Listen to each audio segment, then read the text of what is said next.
Hello and welcome to day 18. Today we're doing the area of a regular polygon. So our input looks like this. You can ignore all this stuff for now.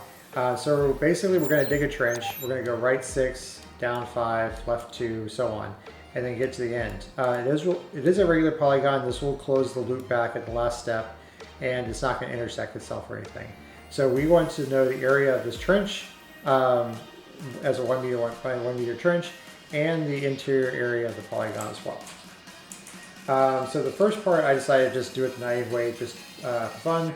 And basically I'm going to keep a trench is just a mutable list of pairs. And this is just going to be all of the items that we actually have dug out so far. And then so we started at the origin. It doesn't really matter where you start, but the numbers will go negative, so you just need to make sure you account for that. And then add that to our trench, and then for each line, our direction is the first character, our distance is the second set, and then we'll go through here and for distance, like if we're going to do like a distance of 3, we'll run through this loop 3 times, where we'll take our direction and we'll increment or decrement y or x as needed, and then add that new value to our trench. To do the actual interior area, what I decided to do, and this is definitely not the way you should do it, especially for part 2, it will never run. But I made a, basically, here's my original trench. I made a flood fill. So I started at the corners of x minus 1, y minus 1, or the minimum x value minus 1 and the minimum y value minus 1. Because again, they can go negative. And then plus 1, so all 4 corners, and just do a flood fill and then trim it up. And at that point, you just need to take the total area of the rectangle, so the maximum x minus the minimum x and the maximum y minus the minimum y, and multiply it by each other, and then just remove the part that's actual, the fill portion.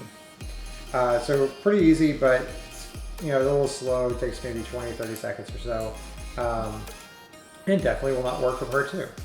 So for part 2, instead of worrying about the first section, we're only worrying about the second part. And the way this works is 0, 1, 2, whatever, they mean the directions on the end. And the other 5 characters are how far we have to go. And as you can see, the numbers are very big, and the file we have is 600 something lines long. So if you want to finish the next couple of decades, that last version is not going to work. So the way I did it, and I'm sure the way most people are probably going to do it, is the Shoelace theorem, which I always have to go look up. I will drop a link in the description. But basically we're going to keep a list of all of our corners only. We're not going to keep track of everything in between. And then same thing, start with the origin, add that as a corner. And then for each line, we're going to get our direction and our distance. And then now we can just add the distance directly. We don't have to do it each step because we only care about the actual corners. And then we'll add that to our corners. I also do need to keep track of trench as well, because this will be interior area. And this is basically the Shoelace theorem. There's a number of different ways that you can see it written out. They all come back to the same math in the end. They do the same thing. But basically, it's going to iterate through each pair of corners and do some multiplication, and it works out to being the area of the polygon. And then I will also add the trench in before I divide, because we'll need that in half as well. And then mine was off by 1 every time. I'm assuming that's because we're not counting the first value or something that we're hitting twice. I didn't check into it, but off by 1.